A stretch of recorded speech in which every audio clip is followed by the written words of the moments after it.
Hey Jacob, how you doing? Yeah, good. You okay? Yeah, it's good to be back. I'm enjoying doing these.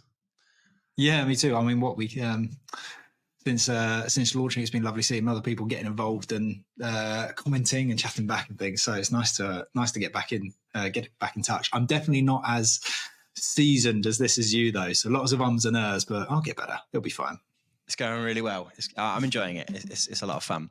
What are we chatting about today?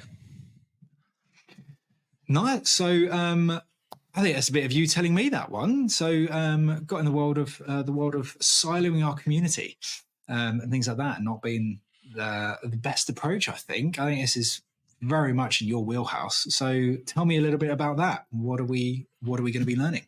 Cool. So I think the idea here is the fact that, so just to premise it, the concept is I strongly believe that communities should be embedded into what a brand or what a product is doing day to day, and they shouldn't just be in a box over there doing a thing over there. And I really believe that the concept of extending your processes and your marketing to encompass community rather than just siloing out makes much more sense. So I've made some notes because it's always good to keep on track. But essentially, I was at CMX Summit last April, and I was chatting to a bunch of community leaders from around America and around the world. And more often than not, these guys were from product growth communities. So communities built around product. And it was interesting to hear about their community impact on product growth. And it seemed like the communities I was chatting to, which were succeeding and they were seeing huge product growth, were the ones where they were integrated, like unbelievably tight knit. It wasn't a case of we run a forum over here, which is run by a different team, and that's just a thing. It's actually, no, they were part of, big decisions, product decisions, feedback, marketing, but just little things like the fact that their members were able to use the same sign-on for the product as they were for the community. It's those sorts of things is what I mean when you're talking about extending, not siloing. So that's what we're talking about today. Gotcha. Okay, so it's that element of, well, when a business is making strategic decisions, looking at the entirety of the customer journey, and actually a community lives at the loyalty, which is at the end of the customer journey, but it's still, you've got to treat that as part of the hub that can inform strategic decisions, right? So just making sure that everything connects together in a proper kind of, in that proper experience with the brand. Okay, cool. I like it. So you spoke about CMX and speaking to people there. Like, who have you seen do this kind of integration well, like from a real world example? Okay, so the kind of an obvious community manager one would be Common Room. So Common Room is a GTM, like go-to-market product. They help brands kind of organize kind of sales, and it's a tool for them to help build out that kind of GTM strategy. The team run a Slack community called OnCommon, which is essentially a community manager Slack. And in there's lots of chats around community management, but lots of chats about the marketing tool too. But it feels like one lean into the other really well. So Rebecca led a workshop, way back in April, and at CMX, and she was showing us how they actually use their own product for finding out who's interested in their product in their community. So it sounds a bit roundabout way, but let me explain it. So essentially, when you join, you join the Slack community, and you might be chatting to some other community managers, kind of getting involved, explaining who you are. A day later, you then get an automated message basically being like, look, we would love to know why you joined the community. And in that, it will ask you a few questions. I actually can't remember whether it's a day later or before you join up. But either way, at some point, they collect a few questions. And one of those questions are you interested in Common Room, the product? Now, if you're interested in Common Room, the product, that automatically feeds into the Common Room team. And the team there, their sales team, will then work with Rebecca, who's the community manager, to essentially work out the best way of kind of communicating with these folk on a one-to-one basis to actually maybe give them a demo or showcase their product and so on and so on. And it was just the way she was talking about it, it was this like synergy of community management and sales teams working together to quickly and diligently identify members of their community who they could market to. And it was really fascinating. She actually published her playbook on this in her workshop notes, and it was really fascinating to see how they're doing that. So from an aspect of that overlap, obviously, Yep. Sometimes this is a little bit off a cuff question, but sometimes you've got that the careful nature of even community managers wanting to keep things a little bit held. And, Yes. Yep. Keep on top of things because we don't want to sell to our community. Our community Correct. should be self-nurturing, things like Yep. that. Like, what if that as a challenge? If you were to have someone approach you and sort of talk about that, what would you say in response to them about actually how can this also support the community culture? Yeah. Rather than because community managers are obviously just looking at this from a state of, oh, you're just going to use our community as a sales machine, and then everyone's going to want to dip off and stuff like that. Like, what are your thoughts on that? Yeah, so Rebecca actually addressed this, and she said, look, we're only going to pass, we have automated flows built in Common Room, which then explain to the sales kind of function how keen this person was on actually receiving more information about the product, because that's a question they ask. If you say we're not interested in Common Room as a product, we just want to be in the community, then you're not going to have someone reach out to you. But if they are, and what was really interesting was they use various different signals and very different touch points, and Rebecca might know the person from another community or so on and so on, and they'll then talk together to best delicately make a plan for reaching out to that person. So it's not like a, hi, you're here, we want to sell to you. It's more like, okay, well, we know you from here, so let's make a plan of how we can best approach you. And she did address that, because it can feel very, it could feel very grating if it was very sales led, straight off the cuff. But I do have more examples. It's like you're not here for community. Yeah, exactly. We've brought you here so you can just stay within our. It's essentially like a marketing channel, right? Yeah.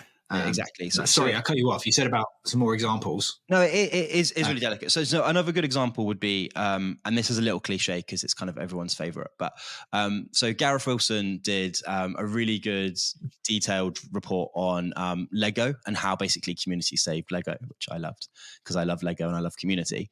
And I've been fortunate that I've been to quite a lot of Lego, not quite a lot, a fair few Lego shops dotted around the world, and you feel the way they've kind of embedded their community in a global way. So just little things that really make you feel part of the Lego community. For instance, when you go into a retail shop, you can get from them a free passport, and every shop has its own individual stamp. It kind of brings you in. They really, really encourage you to collect their, I think they call them VIP points. They changed the name of them recently, of their club, but essentially they're really keen on people when you purchase in store, whether in Copenhagen or whether in London or whether in Southampton, they will ask your email address and they will connect that to your account, and you collect points, and those points then mean you can then use it as credit. But then going onwards, they've got the whole ideas range. So have you heard of the Lego ideas range? No. Okay, so the Legos ideas range is you or me or someone could submit our idea for a Lego product, for a Lego model. We could model it up, say what parts are in it and so on. And then the community then get to vote on what gets made. And these actually get made. So for instance, the red telephone box that you can currently buy at Lego, that was a user generated model, which is now for sale in an actual Lego shop, which is incredible. Gotcha.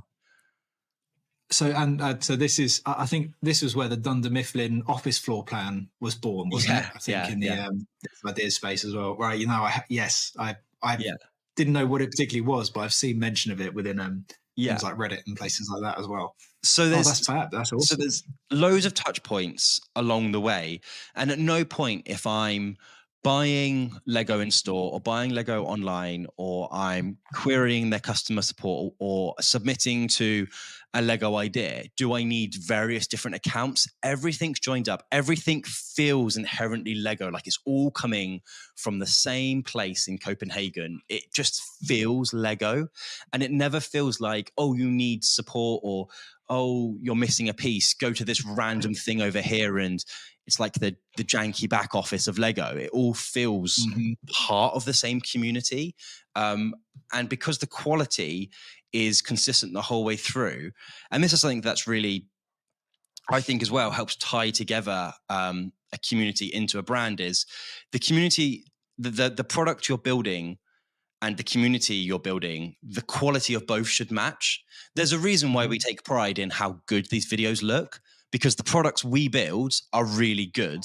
The videos we make are really good. I want expectation to be the same across everywhere you see Steadfast, and Lego have the same thing where, you know, it just feels good. Have you ever made a knockoff Lego model before? Yes, yeah.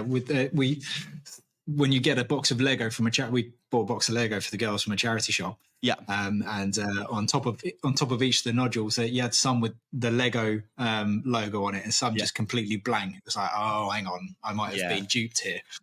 Yeah. So I've had a couple of models before where it's not real Lego, and they're not trying to, it's not fake. They're not trying to be real Lego, but it's essentially, you know, Lego. And the instruction manuals are the worst things you've ever used. I would rather spend a day in IKEA. And there's a reason why IKEA is high quality across the mark, whether it's their community, whether it's their brochures, whether it's their instruction manuals. It's just feels Lego. It feels quality. It feels like something I'm willing to spend money on. And there's a reason why there's that common thread. I will stop talking about Lego now. Well, no, it comes down to that brand consistency, right? Mm-hmm. This echoes across any kind of marketing route, any kind of brand presentation route of from any, like for example, any kind of supermarket, Sainsbury's, for example, we want the quality of their website and the floor managers to literally feel the same in terms of that brand consistency, whether that's language used, whether that's the encompassing feeling of friendliness, or whatever it might be. It's the same thing when it comes to that community. So having that consistency. Now, I don't get me wrong. Obviously, to have that is great, but this sounds like when it'd be far easier to achieve when we're talking about bespoke product community platforms as well. So if we're talking about trying to combine different community platforms with brands and things like that, actually, without it being bespoke, that's going to be quite tough. What if they do go to the bespoke option? I'm jumping ahead here. I'll talk a little bit more about that in a second. But what software or platforms or can people consider when they're starting to think about building their community that they should be looking at to help it not be siloed? Okay, so the most important one for me, I think, is your CRM system for your community the same as the CRM system you're using for your product or your brand? If I'm shopping at Tesco online, I want that account, I want that user data of mine to be stored in the same place as every other Tesco interaction I have. I find it incredibly infuriating when I'm told to submit a support ticket for anything and I have to make an entirely new account because they're using some random off-the-shelf product that doesn't link with their main CRM system. That for me is the starting point for any kind of extension rather than siloing. Is, are we talking about the same user data in the same place? Because honestly, it frustrates me so much when I have to make a random account on some random Zendesk instance because you can't be bothered to integrate them properly. It's just making sure that your user details and information are the central one of the central kind of hub elements of any kind of platform that things are connected to. And there's a reason why we often get asked to integrate with HubSpot or Salesforce, because they want that to be their source of truth. And I get that makes perfect sense. So what we can then do is then pull in data from there.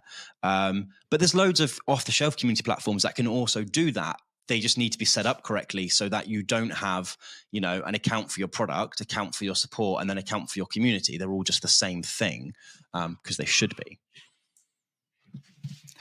So in terms of that integration then, why people should integrate instead of silo. I know we've kind of touched upon that before, but I think in a previous conversation you mentioned about Zendesk around this. So just talk to me a little bit more around what you've kind of seen at Zendesk. So at Zendesk, we had Nicole Saunders, Nicole or Nicola, Nicole Saunders. She helped with giving us insights for the book, which we've talked about in previous weeks. And she gave us this wonderful quote, which was, making the move to marketing. So this is talking about which function their community team sits in. So making the move to marketing has enabled us to collaborate with other teams more effectively. We've partnered with product marketing on community events and the campaign team to promote all of our programs and offering, and customer marketing to launch customer champion program. The internal communication team is helping us tell our story and better spread the word on everything community has to offer for the customers. And I don't want to speak for Nicole, but I'm pretty sure what she was saying here is they've put themselves in place where they're not just as a community running support for Zendesk, they're actually part of the marketing team and a more integral part of what's going on day to day to ensure that actually when they are launching things or they are doing community outreach programs, it can be more widely offered to enterprise customers, self onboarding customers, et cetera, because the teams are more closely knit rather than being thrown in the corner and told to run a community. Mm-hmm. It's that, like as you mentioned, kind of at the start, is that thread throughout the entirety of the company, and also you're going to have different teams who are going to be better at different things. So as Nicole said about helping us to tell our story better. Yeah, like the marketing team and comms team are usually much better than that doing that than necessarily the operations team. Yeah, but the operations team will have information around I don't know, from a if it's a product distribution, what's coming out, ability. And that sort of stuff, and delivery times from the basic level there. So it's having that line throughout everything to bring the different experts in, because community managers are great. They're amazing at enabling those personal relationships, encouraging that, right? Yeah, they're not necessarily the best at inspiring people about a certain type of communication that would most likely live with the comms team. Things like that. So, no, that makes great sense. Another example of where I've seen it done really well was at CMX. I actually met the community manager Aaron from Peloton. So Peloton is essentially, let's be honest, it's an exercise bike, or they have other products too, but most people know it as an exercise bike, right? And they've had a rough couple of years with recalls, with share prices fluctuating. It's been a rough couple of years. They had a massive pandemic boom, and then kind of people kind of lost interest and whatnot. And obviously they're still doing well, but it's different. It's been a rough couple of years. And I think what I've observed of the Peloton community is actually you're buying into the brand and the community as much as you're buying the product and the classes. So the fact that they've built in features such as the leaderboard, you can organize classes, you can watch classes live, you can organize like ride-alongs with friends. They've built ways where there's no forum in, like, it's not the main community isn't like on a forum. It's built into the product. It's a core piece of the big screen in front of you, and actually you feel a part of what's happening. Even the fact that a rider can shout out your name as a class is happening. Well done, Jacob, it's your 10th ride today, you're smashing it. It makes you feel part of the community, and that thing they're building is, I think, what's allowed them to not just crumble under the pressure of the last few years, and how that's challenging. Aaron, it's not just the product that's being purchased. It's you're also paying a membership. It's kind of like you're paying a membership subscription to be with others who can encourage you. Yes. Just on that, Pete, I've never done 10 rides in a day, and don't think I will do 10 rides. 10 rides in a day. Just to put 10 rides in a day. 10 rides in a day only if people on some sort of bike pub crawl going from pub to pub. Oh gosh, yeah, can you imagine? Sorry, anyway, that was a tri-centered and just me. The thought of me exercising made me laugh. But yeah, so that was really fascinating, and I've chatted a little bit on LinkedIn about kind of talking to Aaron and what he had to say in the panel, which was really fascinating. But I wanted to highlight what I think Peloton have managed to build in their community space, because that's not a traditional community of some sort of social network. It's very much ingrained into their product, into their monthly subscription, into what they sell. people want to be in that peloton. They want to be a part of it, and that's community. So when we come to talk about, again, touching into the idea of actually practically making sure things don't feel siloed, essentially making sure that the communities that we run feel like the brand owns them. What should we be kind of considering when if that's one of the key aspects of what you've been talking about here? Like how would someone who's designing a community or is about to start a community be thinking about as kind of a brief for the initial kind of strategic goals for that? Okay, fair. So I think number one is are you in a leadership as the CM or community lead or whatever your role is, or the person starting community? Are you in a leadership position that has buying decisions? Are you financially involved in the success of this community? Like, you need leadership buy-in so that whether you are a community manager or whether you're the person setting up the community, you are going to be at the right seats in the right meetings. I think that's really important because you need your entire team to be on board with what's going on, because this isn't going to be a quick win. You're not just going to set up a community and all of a sudden double your sales. It's a long-term play. And I think it's really important you have leadership buy-in. So that's number one. You can't do anything without that. Number two would be think about where you're storing your data, and the data I'm specifically talking about is your customer user membership data, right? What CRM system are we using? Where are we storing it? Do we have single sign-on? If I log in on my Peloton account here, can I use it in the forum there? Can I use it on the customer support thing there? I think that for me is the number one like breaking point is do I have those kind of touch points where it's single sign-on? I need one account. And then lastly, it would be about, okay, it needs to feel seamless. So there's no point running a community that's filled with folk who aren't your folk and talking about things that aren't your thing. Like there'd be no point in Steadfast Collective starting up a community for plumbers. I'm sure with the right training and the right people involved, we could run a successful community for plumbers. But it makes no sense for us. It's not inherently us. It doesn't make sense. And from a technical point of view, it just doesn't suit us. It doesn't feel right. Where if you build the right community of people, and from a technical point of view, it will inherently feel like your product. And hopefully you're asking the big enough questions with your leadership team to go, does this help us achieve our goals? And do we believe in this community thing enough to invest in it for 1, 2, 3 years without just pulling the plug after 6 months because we didn't see immediate results?